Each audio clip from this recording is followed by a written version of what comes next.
муки имат крај. Мојот пат е, мајко, слобода, не ме жали, мила мајко, ако загинам. Стивна умот знаеше, храбро да се бори. Стивна умот обреа, како сонце зори. Стивна умот остана, Боговните гори. Стивна умот слобода, од огнени створи.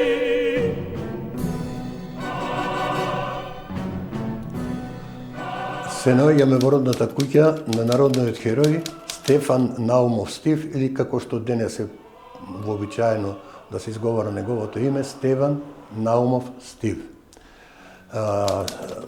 Стив е роден на 28 октомври 1920 година во оваа куќа од родителите Јана и Васил. Сакам малце да кажам нешто и за неговите родители. Васил потекнува од едно село блиску до граница, грчка граница тука, се вика Битуша по наше, и сега уште си го викаме Битуша, а баба Јана потекнува од едно село Кладорави. Уште кога се зеле, избегале од тешкиот живот во неговото село во Битуша и многу рано со пари што ги спечали одејки на печелба, купил куќа во Битола. Први ја купил оваа куќа, а потоа и друг имот. Во тој период, додека биле во Грција, родени му се неколку деца. Тоа е синот Сотир, кој што е роден 1909 година, Александра, мојата мајка, која што е родена 1913 година, а во меѓувреме му се родило едно малечко чупенце кое што рано починило, како што било тогаш и вообичаено во повеќедетните фамилии. Во 16 година е роден Ѓорги Наумов, неговиот брат, и 20 година е роден Стив. Овие разлики во годините покажуваат дека периодот измеѓу двете деца скоро секојаш бил поминуван на печалба во Америка, во Влашко, Румунија, па подосна, после 30-тите години и во Австралија. Како вреден човек, исклучително вреден и паметен човек, често во местата, како што кажеше тој, при печалбата, го ставале како надзорник еден вид, како предработник, затоа што имале верба дека тоа што ќе го фати, ќе го заврши. Работел на пруги, на патишта и секој денар го цепкал и го чувал за фамилијата. Покрај оваа куќа кој што ја купил, во која што живееле не само тој, него и неговиот брат со неговото семејство, иако е толку мала, значи во еден скучен простор, биле повеќе членови на поширокото семејство, купил уште две работи, тоа е еден дуќан кај што е сега во пазарот овде кај Победа продавницата, таму не беше вака како што е сега, било куќа. Засебно ја користил како амберџиски дуќан, каде што продавал раќија, вино, масло, селаните доаѓале шеќер, сол, таму ги врзувале магарината, соката и така натаму. И уште еден дуќан, уште еден имот, тоа е во село Лугордие, некаде 20 хектари земја. Зошто земја? Неговото мото беше: земја јалова нема, само што треба да се работи. Така да во суштина стана како едно релативно добро стоечко семејство за тој период. Храна немаше никаков проблем. Дуќаните, виното, ракијата што ја продаваа, бидејќи има и лозија, исто така носеа некој приход и можеа добро да живеат. Од сите браќа, најпрвен Сотир многу рано се откажа на домашното учење, продолжи на шоферски занает и потоа дури и купи Шевролет такси низ Битола, другиот брат релативно и тој рано се откажа во први клас гимназија. Мојата мајка Александра мораше да се откаже, бидејќи женско не е за на училиште како што постоеше тогаш обичај, да речем, или верување, би брзо се оддаде на шнајдерски занајд или поточно беше занајдот гучеше кај една од најдобрите модистри во Битола која се викаше Сикуш. На неговата верна дружина. Фрлајте бомби, тира сотрете, живи во рака, не се давајте.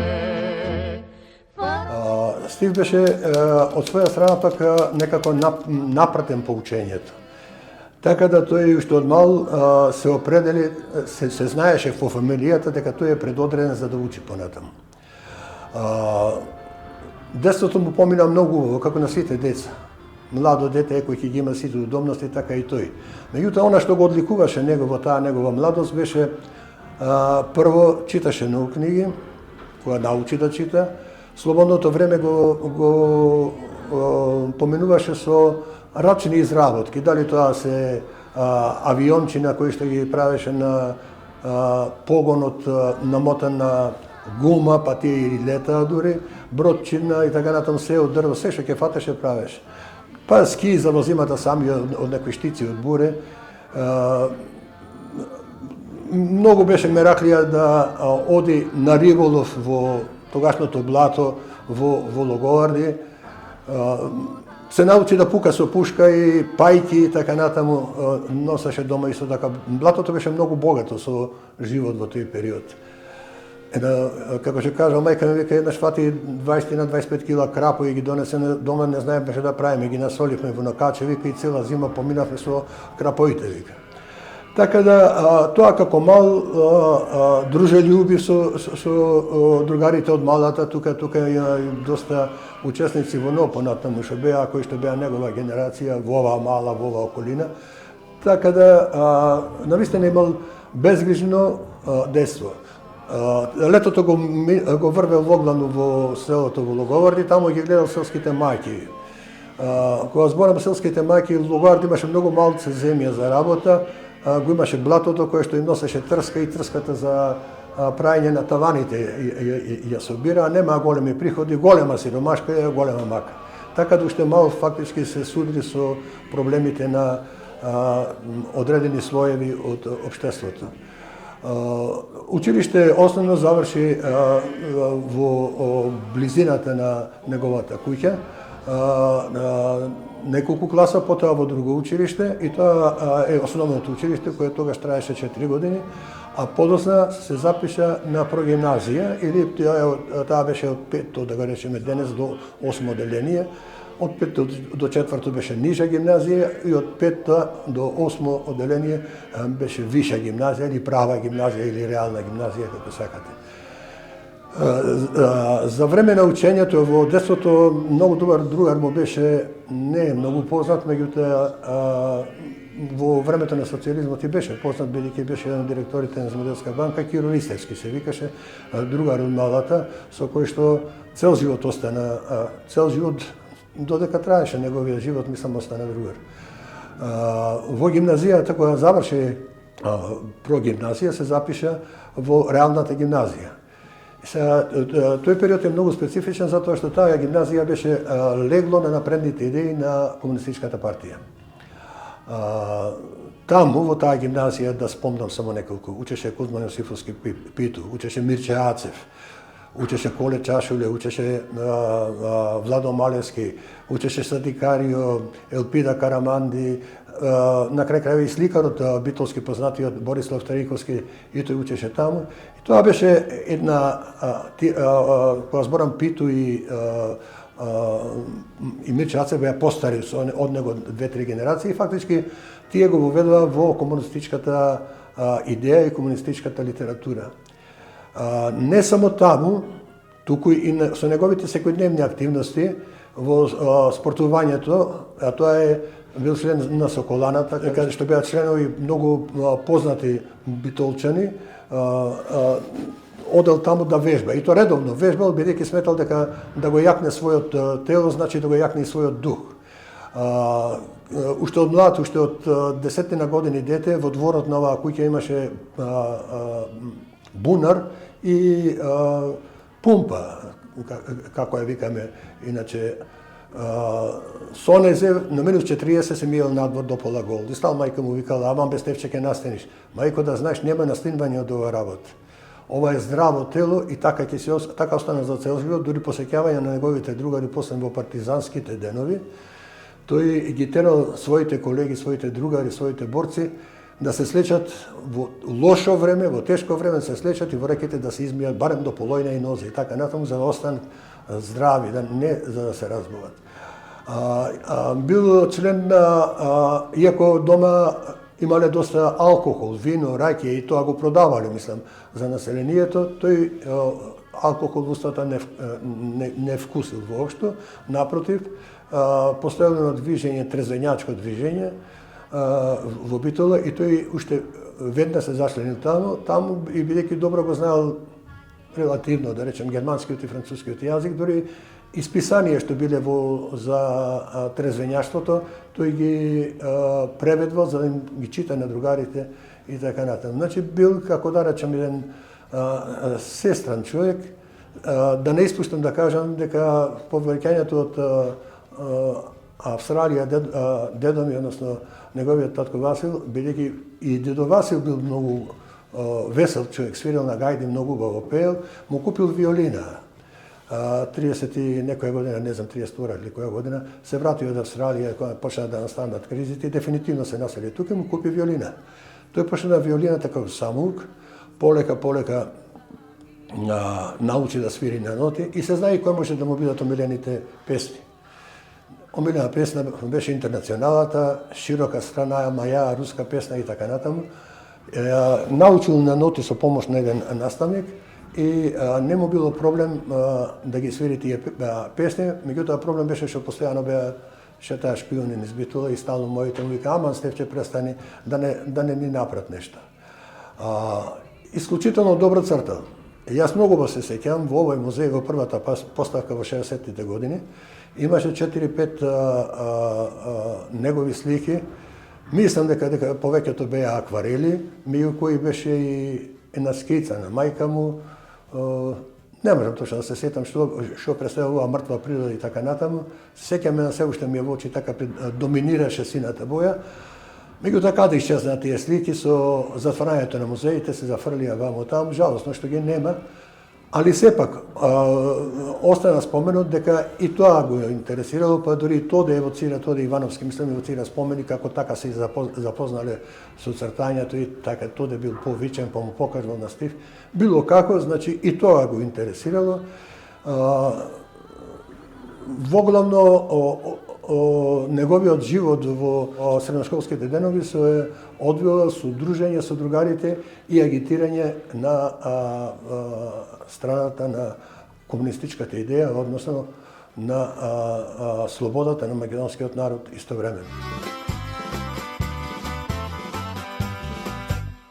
Учињата песни скундација бркат, без да и дадат да го погледат.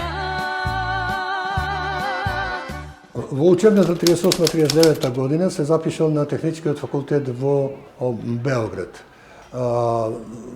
Со него исто така отишли доста битолчани, како што рекол, како што беше Елпида Караманди, Лилија Началовска и други кои што запишале на одредени факултети во Белград.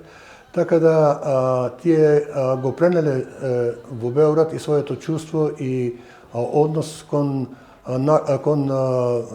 левичарството, односно кон комунистичката партија и кон социјалистичката идеја која што се развивала во однос на неравноправноста на работничката класа и сиромасите. Во Белград во тој период има и други студенти од Македонија, како што реков и Мирче Ацев и Бил исто така и многу значаен студент бил во тој период доктор Трифон Пановски, кој што бил постар од нив, кој што фактички се грижил за сите македонски студенти, дури го викале бруцашка мајка. Зошто мајка? Затоа што ги снабдувал со различни објави, објави за патувања, објави за им кажувал како да се снаоѓаат за да дојдат до студентски дом. Има едно писмо тука во музеот се наоѓа кој што е пишано од тој период од Стив до мајка ми, односно до неговата сестра, во кој што кажува дека Белград е голем град, да видиш какви згради, какви куќи има, ама чешми нема, вика. И умирам за вода, па заради тоа морам да пијам газози, бидејќи алкохол не пиел, само газози. И парите, вика, најмногу таму ми летат. Бидејќи како добростоечко семејство во однос на данокот што го плаќале, а морал да приложи и доказ за да оди во студентски дом, го одбиле токму заради тоа. А фактички тоа добростоечко семејство се состоело од двете семејства, на двајцата браќа, на дедо Васил и неговиот брат Ристе. Се надевал дека ќе дојди ден кога ќе се запише кога ќе влезе во студентскиот дом, каде што животот ќе му биде поевтин. За цело време додека бил на студија, тој фактички добивал помош, парична помош од сестрата Александра, бидејќи таа како модистра и живеела во Битола, а неговите родители останале во Логоварди цело лето, да речем, многу мал дел од зимата кога доаѓале, бидејќи имале и жива стока која што требала да се гледа во тој период. Така да во некои од писмата што биле пуштени до мајка ми, ќе видите, пише: ама Нацо, прати некој динар, ти немам пари поиќе. Како секој студент, како и денешните студенти, тога студентите никогаш немале доволно пари за да го поминат студентскиот живот. Во Белград станал цимер на техничкиот на еден одреден дел од домот каде што биле сместени овие кои што студирале технички науки со Димитар Тошев. Димитар Тошев не е, можда сега некој не го познава, меѓутоа беше професор по органска хемија, ако не се лажам, на природно-математичкиот факултет, и неговите учебници по хемија беа достапни и до нас. Од нив учев и јас како средношколец. Со него бил цимер цело време додека биле во Белград, и таа соба прочуена 103 била фактички како поголема соба, свртилиште на сите битолски студенти, каде што дискутирале за сите проблеми што ги имат како студенти, но исто време дискутирале и во однос на нивната идеја, а тоа била во секој случај комунистичката идеја, слобода на Македонија и равноправност на граѓаните, односно социјална правда. Во Белград станал и член на комунистичката партија. Фактички тој бил член на еден не на келија на комунистичката партија, на техничкиот факултет. Таа идеја кај него за слобода и за равноправност останала до крајот на животот. Интересно што е на два пати затворен во Белград како учесник во демонстрации против Стојадиновиќ првиот пат и ставен 30 дена во притвор, во затвор фактички, тепан оноко колку што требало да го тепат тогашните полицајци, и по интервенција на моите, бидејќи тогаш во владата на Југославија бил еден битолченец, Јован Алтипармаковиќ, или Алтипармаков понаше, бил член на владата, нешто во некој министерство, издејствувале да го ослободат. Така после 30 дена дошол во Битола, летото нормално го поминал во Битола, со мисла дека ќе се врати во Белград. Вториот пат бил затворен 90 дена, затоа што, според кажувањата на мајка ми, има една емисија што е снимена од радиотелевизија Скопје, во која јасно кажува дека пуштено писмо до битолските организации, до еден другар, и кажал дека време ние македонци сега да станеме и да се ослободиме од овие јадачи. Писмото му било фатено, бидејќи тој цело време бил пратен и нормално чим бил во затвор морал да биде пратен, тоа е сосема јасно. После 90 дена бил ослободен и депортиран практички во Битола, за да можат да водат повеќе сметка, бидејќи Белград имало многу левичари, многу комунисти во тој период, така да им било тешко да водат контрола врз сите. Доаѓајќи во Битола, на сестрата и на мајката им кажа следното. Ме фатија, ме тепа, ме затворија, во Главњача познати полицајци, космајаци и други, дали те малтретира? Не ме малтретира, туку ми искршија од кјотек, вика. Како ти искршија од кјотек? Зошто ти искршија? Ми искршија затоа што ме прашува каков си ти македонец. А ти што му одговори бесине, јас сум македонец од Македонија. Да бев од Абисинија, ќе бев абисинец. И ти ја удри мавај. Најмногу што ме болеше, вика, што главниот тепат, што ме кршеше од кјотек, беше македонец од Тетово. Ете такви беа неговите спомени од тие студентски денови.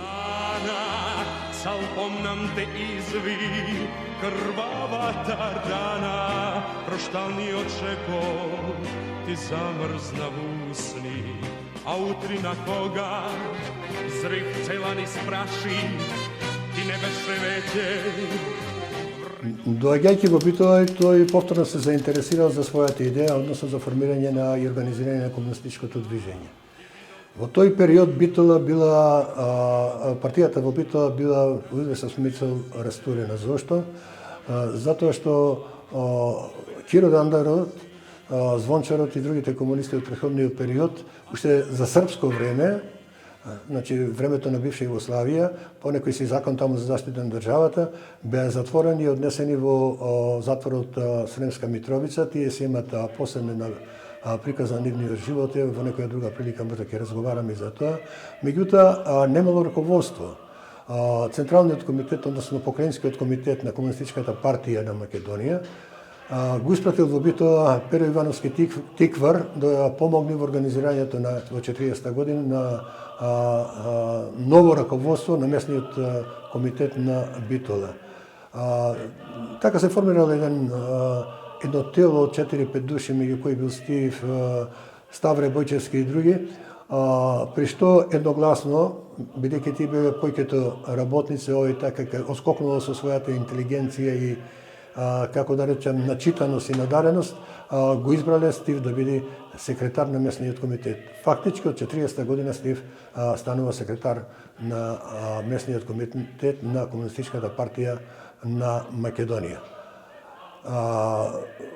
Веќе од тогаш осозревали идеите и понатаму, значи, за потребата од ослободување на Македонија, но набрзо наместо ослободување дојде до окупација. Првин германците, а непосредно по 70 на 15 дена, и бугарите навлегаа во Македонија.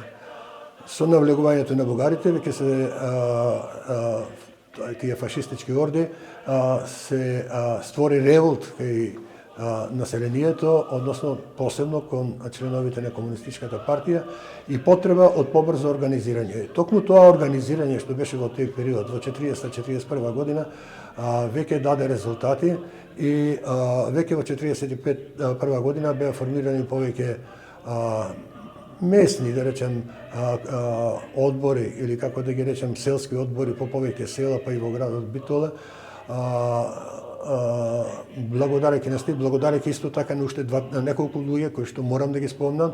Тоа се пред се Тошо Даскалот и Трајан Белев Гоце во така наречен прв регион кај што е подпелистериот Кажанскиот дел, и вториот е Бистричкиот дел, каде што многу се истакнаа Коле Каневски и Богоја Фотев. Така да се овозможи создавање на идна база за исфрлување на партизански одреди. Уште со самиот распаѓање на Југославија од 6 до 10 април и заминување на југословенската војска од Битола, тој издаде налог, беше далековиден, издаде налог до другарите да се собира, оружјето оставено. Нормално, војската во тој период во паника, остава пушки, пиштоли, бомби, и шаторски крила, санитетски материјал и добар дел оружје се собра во тој период, за да може потоа да се почне со припремите за вооружено востание и во овој дел во Битола.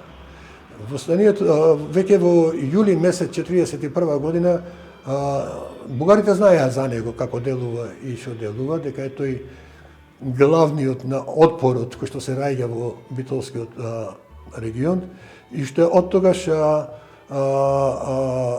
го бара и потерници, затоа тој уште кон крајот на јули или во текот на јули замина во легала.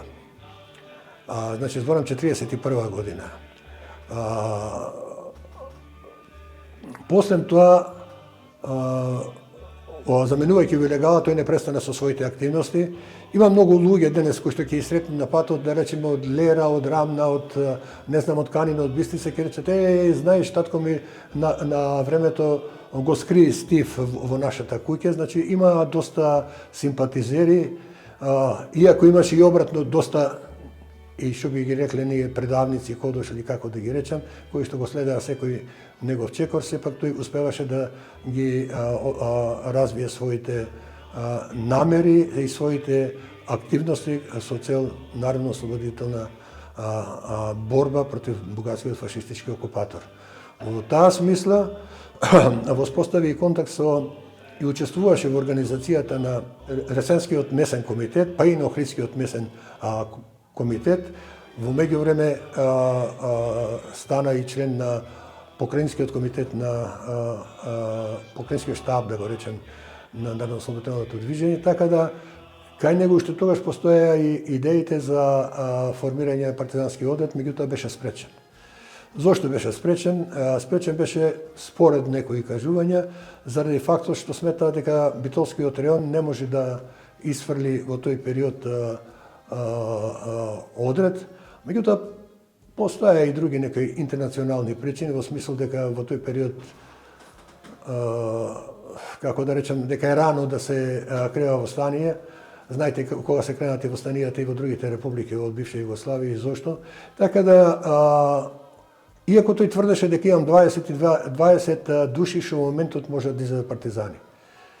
Во меѓувреме, силниот политички притисок, кој што се вршеше и терор врз населението, за да се дознае кои се тие организатори, какви се тие организатори, по име и по презиме, дори да ги дознаат, доведе до една голема провала. Веќе дојде, заминуваше 41-42 година.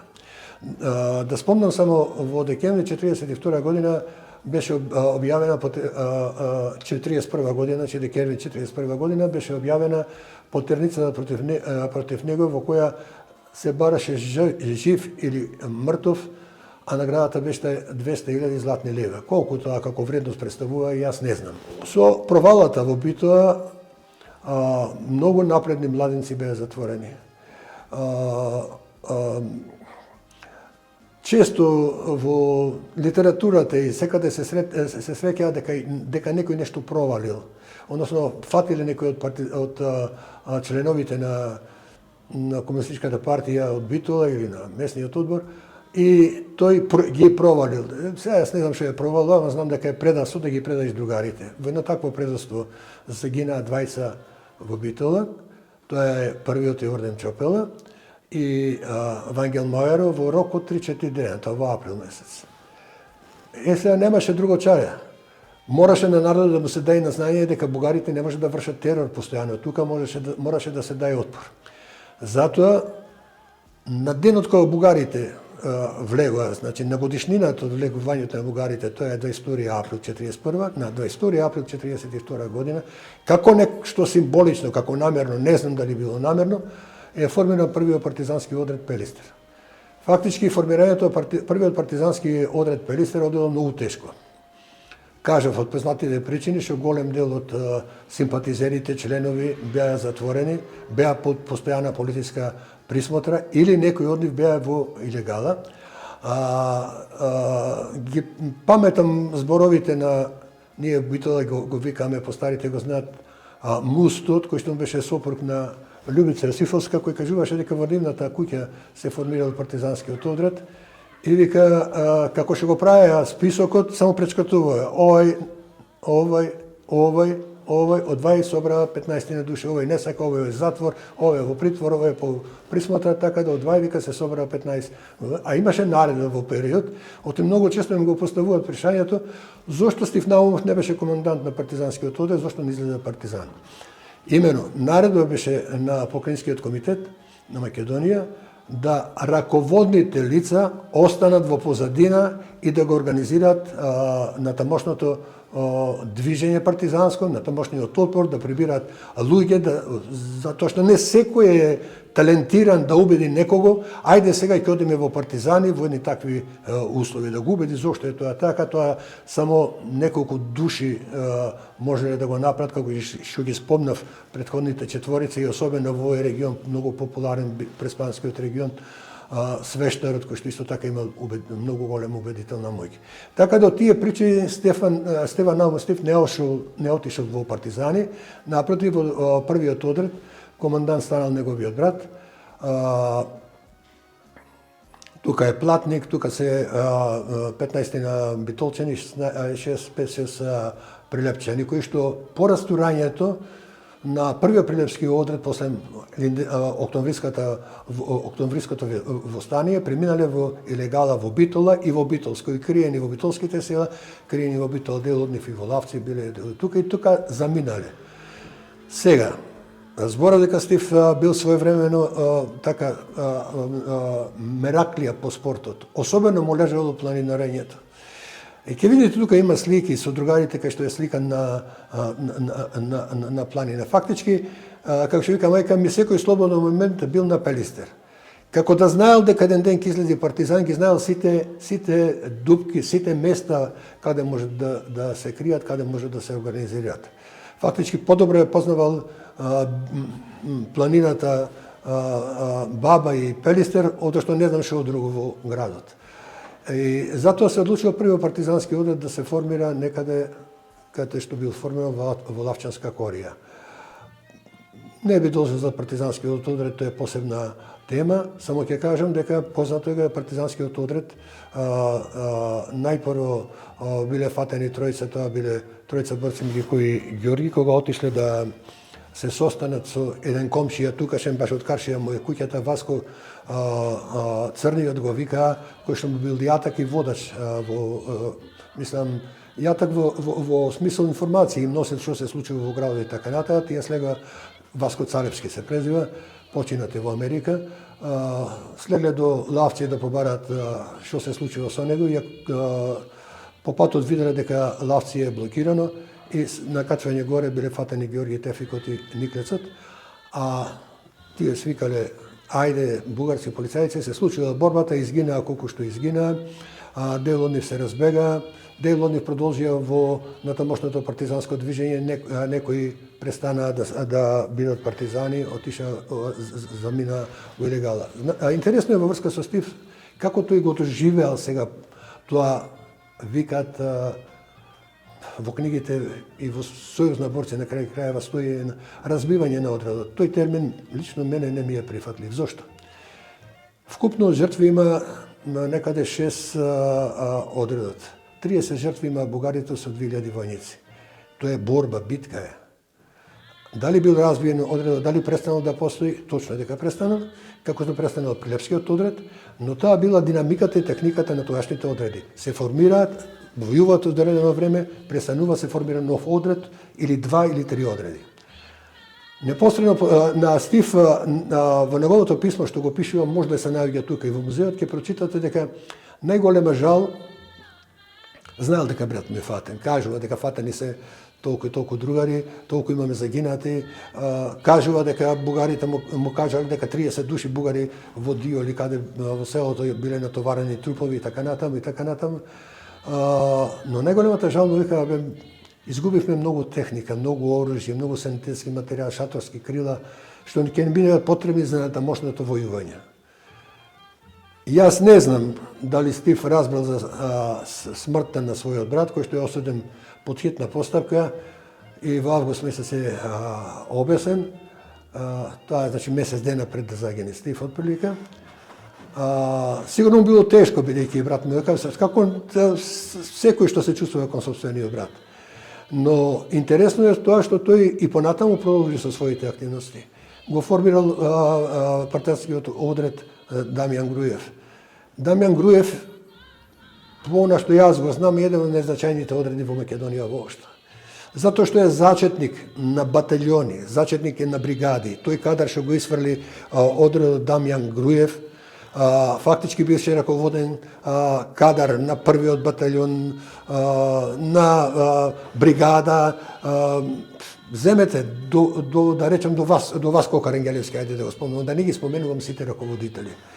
Значи, од почетокот мала група на партизани и со него направи две акции. Тој беше познат како битолско-преспански одред, затоа што имаше доста преспани во одредот, Овчарот и така натаму. И првиот напад беше, првата акција беше нападот во Кажани, на участокот во Кажани. За тој напад генерал Апостолски, гледајќи скицата што е направена од после тоа обесен Борис Трезовски, учителот од Кажанско, таму од Ѓавато, вика извонредно стратегиски осмислена акција. Акцијата беше осмислена да го заземат участокот, не успеа. Зашто? Затоа што една група населени која што требаше да ги сечи водовите на телефонските жици, многу рано ги сече и настана паника. И втора работа, дел од полицајците беа дислоцирани на кај Маловиште. И тие се враќа. И во моментот кога дојде одредот да се бори со нив, се случи камен ли чукнал едно друго и бугарите веќе се вознемириле, веќе биле надвор и овој нападнаше. Нападна Стив, рече, чекајте мојата прва бомба што ќе фрлам, па после ќе пукаме. Но можда и се некои други причини што бугарите знаеа, затоа што има сеќавање од еден борец, се вика Евреј наш, од Битола, кој што почина во Виктор Мешилем се вика, Бустрик. Тој усмени искажување има. Кажува дека таму бил на местото на настанот и тој цано бил директен соработник и тежок шпион бугарски, кој што предаде преку 120 души од Битола и Преспанско, меѓу кои Јонче Мурџевски и Борис Трезовски беа обесени, а другите како осудени на смрт во отсуство. Да завршам со овај одред, ќе кажам само имаше таа акција, иако не успешна, покажа дека жив е одредот. Значи имаше пукање, се слушна пукање, ама потерата бугарска по одредот беше постојана. Битола беше центар на 15-тиот корпус на чело со озлогласениот Маринов. Претходно не напомнав за убиството на Кјурчиев, но таа е позната приказна кога сред Битола колку бил храбар Стив, сакам да кажам. Губи Кјурчиев, сретнувајќи го патот кај, како викаме, кај калугериците се то место, барајќи легитимација, овој губил, па се скрил после тоа во станот на Пецо Стефановски. Се сместил на куќа, успеале да го скријат и после тоа заедно со другарите успеале да избегат во легално. Значи и во овој случај бил храбар, продолжил со борбите, иако 2-3 000 војска зад него била цело време. Дали станува збор за како се повлекувале према Преспанскиот дел, сега бегат од Битолскиот дел према Преспанскиот дел, се договориле 2 август по втор пат да му го сгорчат на бугарите. Имено првиот пат на бугарите им е сгорчен 2 август, кога сакале да го прослават Илинден во Битола. На Атпазар имало такви демонстрации организирани од Стив и неговите другари, со пароли, со вигање што не смеале бугарите да зуцнат. Тој им пропаднал тука локално во Битола. За 2 август имале планирано бугарите од цело Смилево да дојде министерот за внатрешни работи Габровски и да направат таму голема прослава. Можда знаеле, можда не знаеле партизаните, односно Стив, и заедно со одредот со Мите организирале напад на Смилево. Смилево немало многу полиција, немало многу бугарска војска, уствари и немало, не знам, неколку души полицајци, тие слободно влегле во Смилево. Ја зазале зградата, општинската зграда, пари што биле таму исподелени на населението и еден од тие што предложиле некој, еден од тие што ги измачувал во тој период смилевчани, да го стрелат. Не го стрелале од причини што знаеле дека следува одмоз над бугарите на на недолжното население. По ово извршување на оваа акција, повторно се повлекала од Смилевско преку Бивла, преку другите планини, према Преспанскиот дел, према Болно. И тоа е моментот кога одредот стигнал до село Болно, каде што бил неколку дена. Селото Болно е местото каде што е роден Мите Богоевски, терен што на Мите Богоевски му бил одлично познат. Еден одреден период, одредот морал да замени, морал да продолжи понатаму со патот, а бугарите цело време како кучина трагајќи по нив, се зборува дека биле предадени, недалеку од село Болно, на едно 300 метра, 400 метра од се наоѓа на Малечка корија, тоа е еден рид дабов со дабова шума, веднаш над бавчите на дедо Панде, татко му на Мите Богоевски, терен кој што ми е познат на Мите Богоевски, останаа двајцата да причекаат да соберат уште некои другари кои што се пријавиле да бидат членови на одредот Даме Груев. Нажалост, уште вечерта, поручекта вечерта, биле обколени од сите страни. Најпрво биле во едно место, тоа е долниот дел кај што е загинат Мите Богоевски, над бавчата на дедо Панде. Известно време се бореле, виделе дека ќе мора да се разделат и Стив одлучил да замени по едно долче Суводолица, да замени нагоре, да се префрли према Ресен, према Ресенско, према Јанковец оди тој пат. Така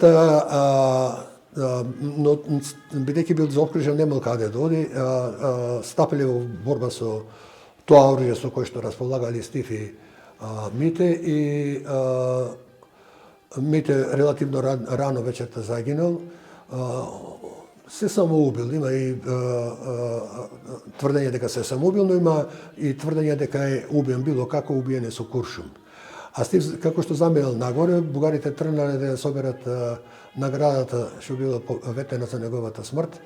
Двајца се охрабриле да стигнат близко до него, двајца убил, а после тоа штама по долго време, бидејќи него му завршиле куршумите што ги имал со неговиот пиштол, кој што не се делел никогаш. Кога повтор пат дошле да го побараат, сметајќи дека е мртов веќе, дека не пружа отпор, ја отвори бомбата и се самоуби. На таков начин загина. Сега во модерно време се јавуваат различни тврдења дека бил убиен, дека не бил убиен, меѓутоа самата слика ќе ја видите, има во музеот тука сликата од неговото тело како е, укажува дека долниот дел, стомашниот дел е целиот распаднат од бомбата. Така заврши неговиот живот во Болно, посветен на револуцијата, на народно-ослободителната борба, но и мртов беше страф и трепет за бугарите. Телото од Стив и Мите првин ги однесоа кај реката долу и ги викна роднините, неговите сестри, мислам дека беше Ружа Ојдена или Зорка, не знам кој од тие двете, јас ги познавам лично, така сме се среќавале многу пати, и да го препознаат. Таа ги препознаа двајцата. Бугарите од тука ги закопале првин во два гроба, одма под гробиштата, во тука во рамките на коријата, тука и се и селските гробишта, и после брзо време ги извадија од таму и ги однесе во непознат правец. Се шират приказни дека биле донесени во Цапари, после тоа Јавацко, не Цапари, и дека таму близу до манастирот биле запалени, таква работа не постои. Ние, како фамилија, и преку Сојуз на борци, и преку влада на Македонија, на многу пати сме пишале. Дајте, сте во контакт со бугарите, прашајте кај закопан Стив и Мите. Едно цвеќе од баба ми, ама не, то стана, ама бе синко, цел живот плачам на празен гроб, ама билким ке научите каде е закопан Стив и на свеќе, едно цвеќе да клајте таму, таа знаеш, јас по свеките не сум на цвеќе, синко, да однесиш кај него на гробот. До ден денес не дознавме. Нашите направија на бугарите на реновирање во ново село на бугарските гробишта од Прва светска војна, тогаш пишавме до владата, не знам, ми се чини дека Бранко беше председател, а Груевски беше премиер, аман ве молам ова и ова. Сега сте релативно добри, му пружате услуги, правите гробиште, едно друго, прашајте, нека кажат. Приватно на многу пати во Бугарија сум бил и сум барал, меѓутоа луѓето се плашат да се заинтересират. Имаше еден академик кој што бил капетан во бугарската војска, меѓутоа не може да дојдам до него и така да знаеме кај му е неговиот гроб. Во суштина, херојот Стив и жив и мртов беше херој, страф и трепет за бугарите.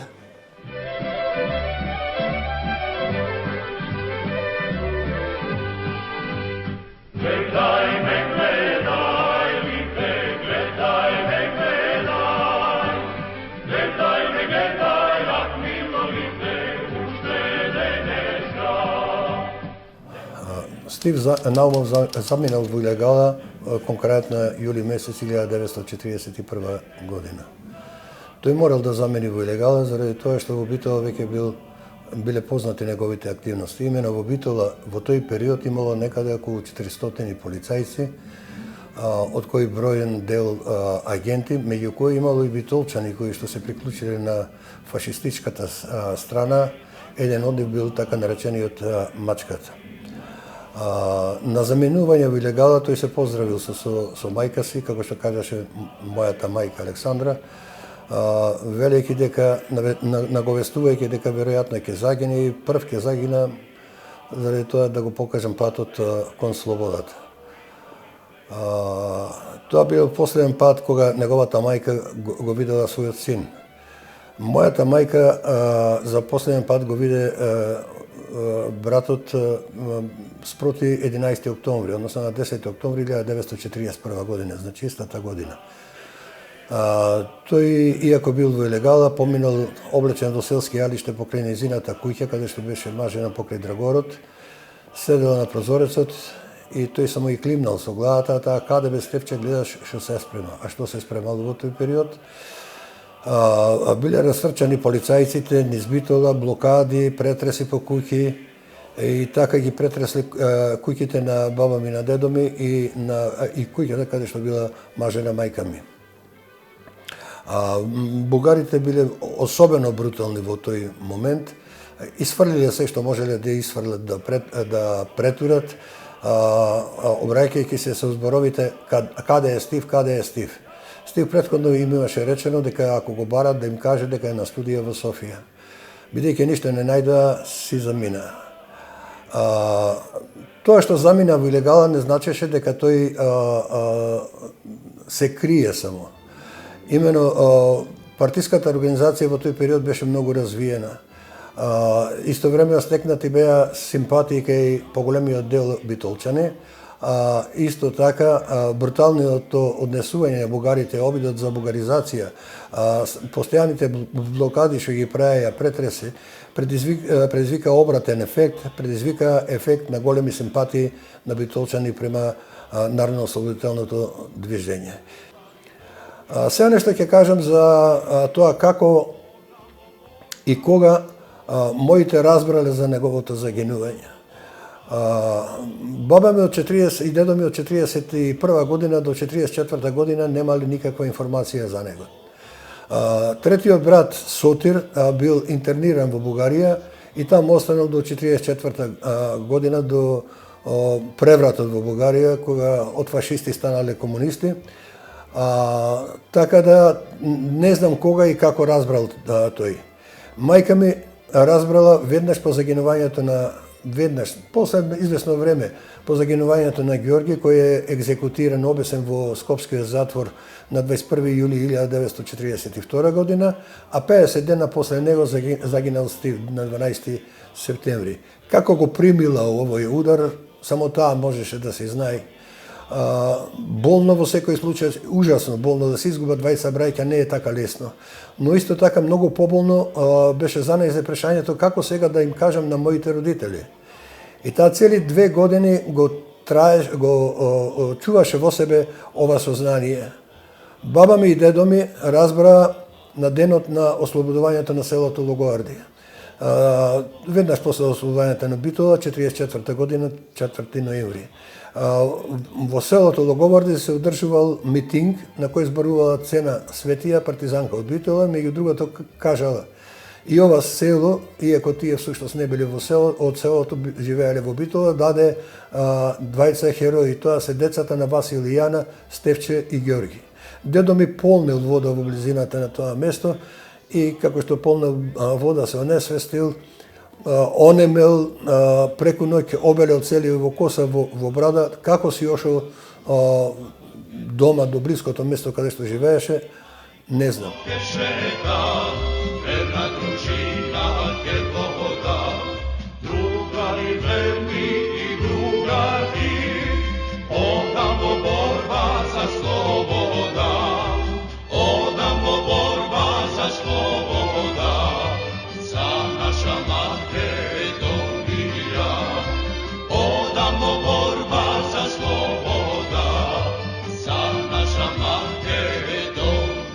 Се наоѓаме во просториите на Општинската организација на Сојузот на борци од Народно-ослободителната и антифашистичка војна на Македонија 1941-45 година, чиј председател во моментот сум јас. Оваа организација е основана многу рано, 1947 година и обстојува до денес, имаше за цел зачувување на спомените и меморијата воопшто и на партизаните од Народно-ослободителната и антифашистичка војна, меѓу нив и на народниот херој Стефан Наумов Стив. Морам да кажам дека борачката организација со посебен пиетет се однесувала во изминатиот период према овој херој на многу начини. Прво, прославите што се правеа на времето за денот на неговото загинување, односно обележување поточно на денот на неговата смрт, беа стварно величествени и најчесто се одржуваа во село Болно, измеѓу спомениците на загинувањето на Стив и Митен, на едно ширина така поголема, со учество, например, јас се сеќавам уште од дете на хорот Стив Наумов, со говорници, со преживеани борци кои што ги кажуваа своите сеќавања и со присуство на многу народ од Битола и од Преспа. Со тек на време, таа активност, како врвеше времето, замира, така да денес тоа обележување повеќе и не се прави. Напротив, некако кон местото на загинување на хероите не е добро однесувањето, односно не се одржуваат, тешко пристапен е патот, иако е само 300 метра од целото Болно, местото каде што се загинати Стив и Мите. Од друга страна пак во градот тука, во Битола воопшто, посебен беше односот секојаш према Стив. Беше, можам да речем, соодветен на неговото херојско дело. Напишани се 2 книги за Стив. Едната се вика Русиот народен херој Стефан Наумов Владов псевдоним од доктор Душко Константинов, и втората книга е Стефан Наумов Стив од Георги Димовски Цолев. Во тие 2 книги опишана е комплетната животна патека на народниот херој Стив Наумов. На тој начин, еве 20 видни историчари остави еден траен спомен за идните генерации, да можат тие што сакаат да прочитат кој бил Стив и како бил Стив како дете, како човек, како комунист, како партизан, како загинал. Воопшто се за него што може и што треба да се знае.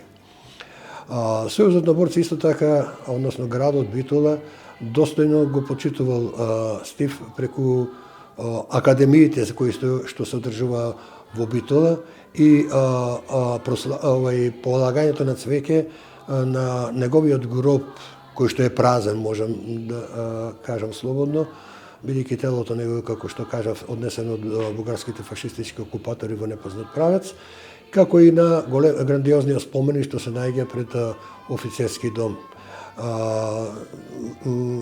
Патроните празници во текот на годините исто така се славеа, едно време и тие замреа поточно во овие последните 15, може да речем 20 години, за да во денешно време повторно се обновува како начин на прославување од страна на училиштето Стив Наумов во Битола, основното училиште, и од училиштето исто така основно, кој што се наоѓа во автокоманда во Скопје.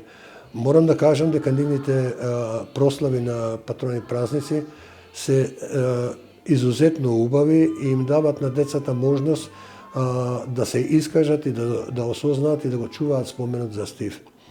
Навистина можам да кажам дека како фамилија, како семејство, јас како внук и така натаму, чувствувам дека и ден денес останата е легендата за Стив и фактички кога се зборува за народно-ослободителната борба во Битола и Битолско, таа се поистоветува со ликот и делото на народниот херој Стеван Наумов Стив.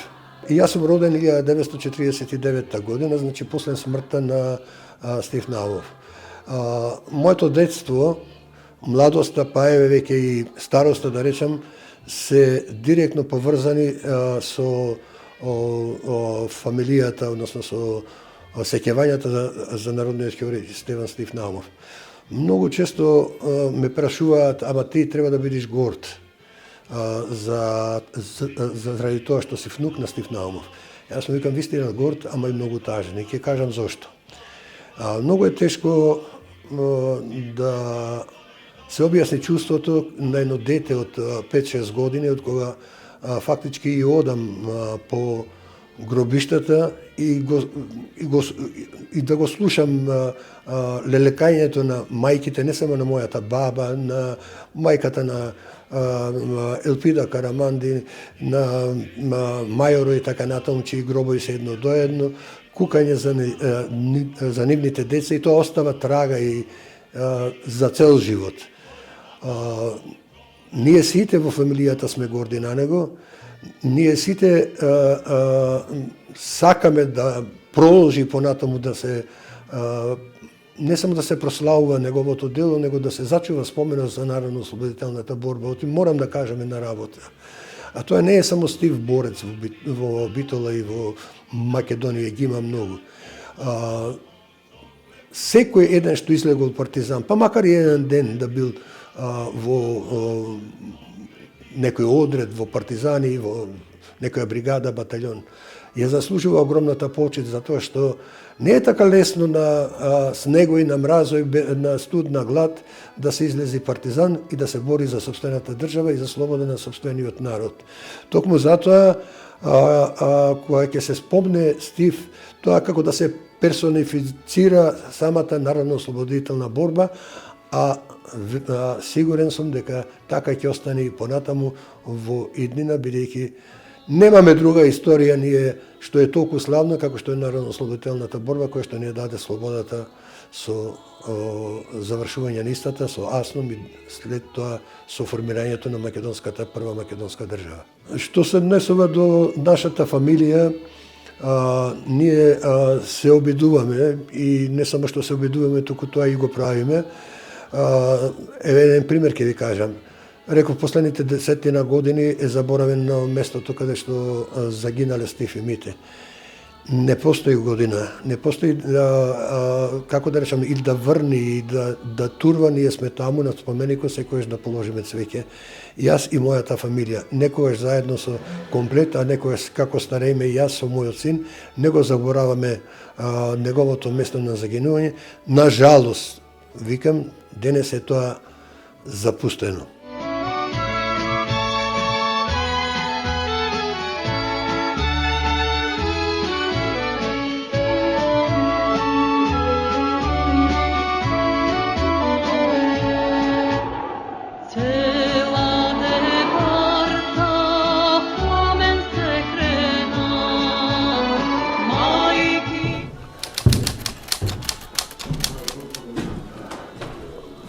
Ова е горниот спрат од куќата на Стив Наумов, во кој што е сместен музејот. Сега доаѓаме до собата во која што се опишани неговото детство, родители, другари, со слики и други документи. Баба Јана Наумова, мајката на Стив, и дедо Васил Наумов, таткото на Стив. Од неговата младост и неговите посебно партизански денови интересни се овие слики што се прикажани горе. Тоа е отприлика од гимназиските денови, бидејќи често бил на Пелистер, ќе ги забележите 1, 2, 3, 4 слики што се сликани со неговите другари. Некои од нив, повеќето од нив ги имавме ние. Морам да кажам дека пред излегување во илегала Стив ги скина сите слики. Дел од овие слики што ги гледаме сега се обезбедени лично од мене од некои негови соученици што јас ги знаев и ги подарив своевремено на музеот. Ова сигурно, таа сигурно, таа слика, ова слика е моја слика. Новите слики ќе видите и неговото другарување со многу гимназијалци, како што се тука на излет ѓурѓевдански уранак, така го вика, за Ѓурѓевден кога излегле, ќе видите на средина е Стив. Значи, меѓу сите тие другари кои што со армоники пееле, се веселеле, правеле нека послова, на средина се Стив Елпида Караманди. Тука се и Коле Чашоле, тука е и Ѓорги Цаца, тука е Борислав Траиковски, Јован Калоузи, многу од неговите другари, не може да се сетам, и другите се од другари од гимназијата. Нова слика е Стив со неговата сестра, мојата мајка Александра, заедно со другарки кои што ги имале во паркот, мислам, во Битола. Во фамилијата на Стив, како што реков, во заедничко семејство живееле две фамилии. Едната била на дедо ми, тоа е овај дел од фамилијата, тоа е баба Јана, тоа е Стив, тоа е Александра керката и тоа е братот Ѓорги. А другите се од фамилијата на братот Ристе. На горните слики ќе видите исто така другарување со познати битолчани и излети обично во Свети Наум во Струга. Тука е целото семејство, да речем децата, тоа се братот Сотир, Стив, Ѓорги и Александра. Тука се исто така наоѓаат Александра, Сотир и Стив, не е Ѓорги. Вака изгледаше куќата на Стив од задниот дел од дворот. Гледате, тука има еден аур мал, каде што чувале магаре и дедо Васил бил така покоачкиот занает, коел, правил секери и слично.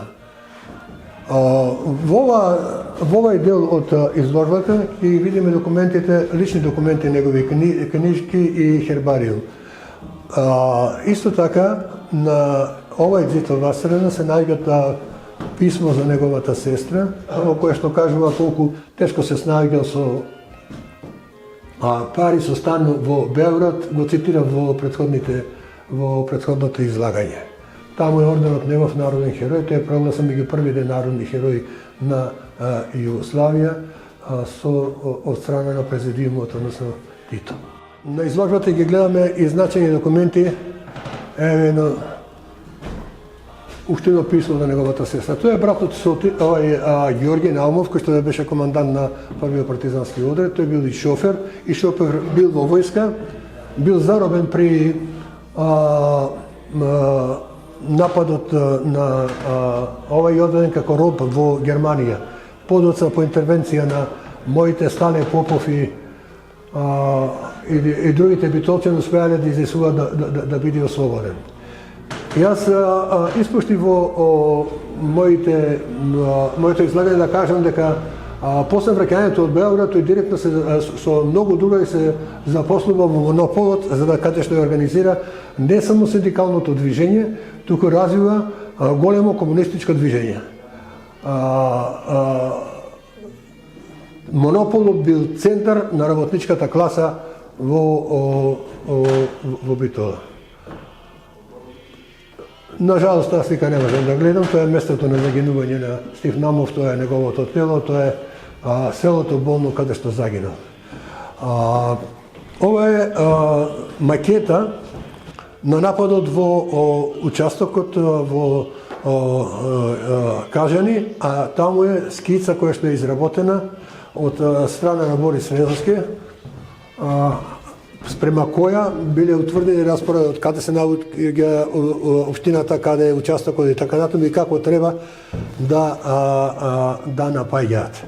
Посебно е битно, мене лично ми е овој повик, да го речем, или како би го рекле, плакат за митинг во Битола, кој што се одржал на 7 ноември 1944 година. Ако него го прочитаме, ќе видиме, изминаа 3,5 години од денот кога го поробија македонскиот народ, трупите на Подивелио Хитлер, неговите слуги, бугарските фашистички окупатори, така натаму. И кажува, Битола, градо на народниот герој Стефан Наумов, е слободна. Ќе видите, нема ни една српска, нема ни една бугарска буква. Напишан на чист битолски битолско наречје, повикувајќи ги го населението да присуствува на митингот по повод ослободувањето, денот на ослободување на Битола, кој што се после 4 ноември одржан на 7 ноември во Битола.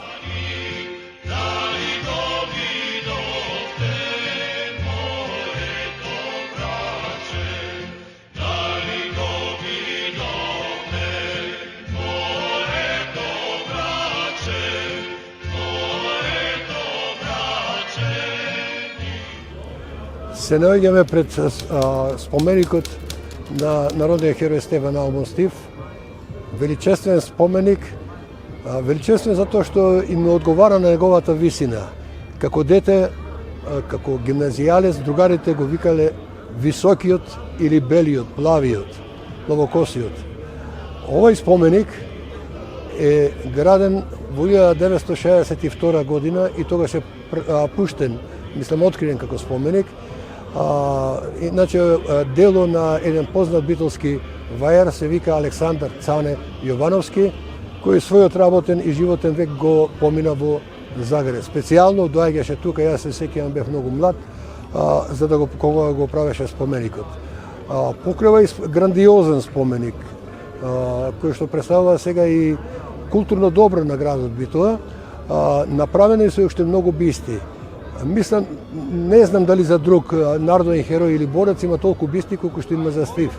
Едната биста е во музејот, спомен куќата на Стив Наумов. Друга биста е во училиштето, основното училиште Битола, која што го носи неговото име. Трета биста е во местната заедница што го носи неговото име, се наоѓа во Буковскиото, како ја викаме таа Буковска населба. Има бисти во Скопје, во училиштето, основното училиште Стив Наумов. Имаше биста и во студентскиот дом Стив Наумов во Скопје. Некако пиететот кон Стив Наумов е изразен и преку овие уметнички творби. Кога сме веќе кај тој пиетет, морам да кажам дека за Стив Наумов се снимени неколку филмови. Снимени се филмови кои што се би требало да се наоѓаат во архивата на Македонската радио телевизија. Тоа се два филма. Има еден филм од едно младо дете, се вика Давид Козаров, кој што исто така го сними во поново време. Има радиоемисии, обично за 12 септември и ден денес, мислам дека Македонската радио телевизија има своја емисија за Стив и за Мите. Има една емисија која што јас ја чувам со драг спомен, која што е снимена во 1962 година, на 40 години од неговото загинување од страна на Македонското радио и се вика Сеќавање таа емисија. Така да на секаков начин, буквално на секаков начин, односот према Стив од секогаш бил и ден денес е многу позитивен, со голема почит, со голема чест према него, зашто еве како емисија, како фамилија и вас во оваа прилика ви се заблагодаруваме. Секако овој филм кој што го правите денес ќе представува еден вид на документ за историското минато и на град Битола, а посебно и на народниот херој Стив Наумов.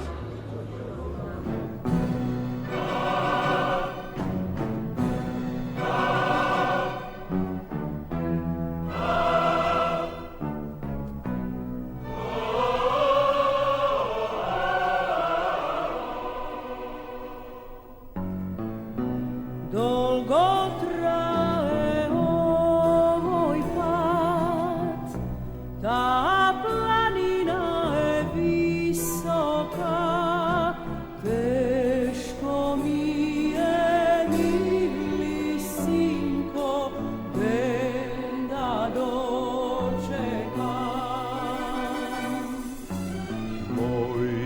te maki imat kraj.